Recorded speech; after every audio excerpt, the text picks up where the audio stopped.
اللہ الرحمن الرحیم۔ حدیث مبارک صحیح مسلم۔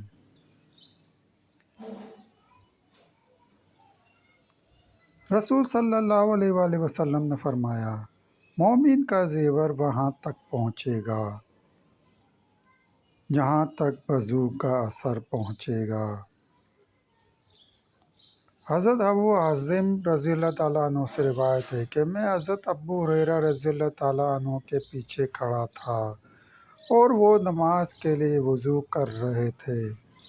وہ اپنے ہاتھ دھونے کو بڑھاتے تھے یہاں تک کہ بغل تک دھویا تو میں نے عرض کیا، اے ابو ہریرہ، یہ کیسا وضو ہے؟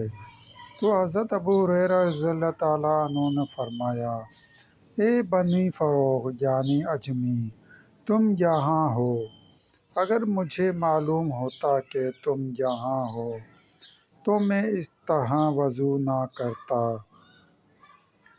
میں نے اپنے خلیل صلی اللہ علیہ وآلہ وسلم سے سنا، آپ صلی اللہ علیہ وآلہ وسلم فرماتے تھے، قیامت کے دن مومن کا زیور وہاں تک پہنچے گا جہاں تک وضو کا اثر پہنچے گا۔ صحیح مسلم۔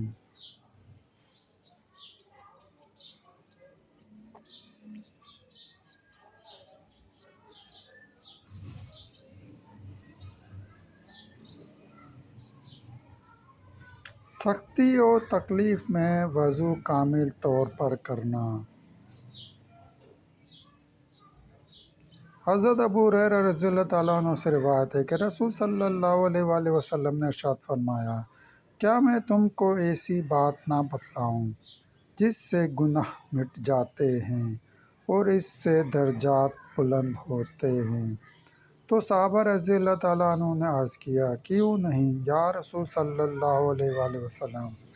تو آپ صلی اللہ علیہ وآلہ وسلم نے فرمایا، سختی اور تکلیف میں وضو کامل طور پر کرنا اور مسجد کی طرف زیادہ قدم چل کر جانا اور نماز کے بعد نماز کا انتظار کرنا بلند درجات کا ذریعہ ہیں۔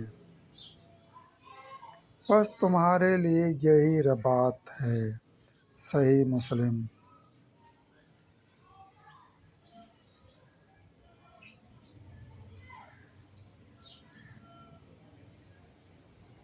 دوستو، سلسلہ ابھی جاری ہے۔ مزید حدیث مبارکہ سننے کے لیے چینل کو سبسکرائب کریں اور گھنٹی کے نشان کو لازمی پریس کریں۔ لائک کریں، شیئر کریں۔ دوستو، ویڈیو دیکھنے کا شکریہ۔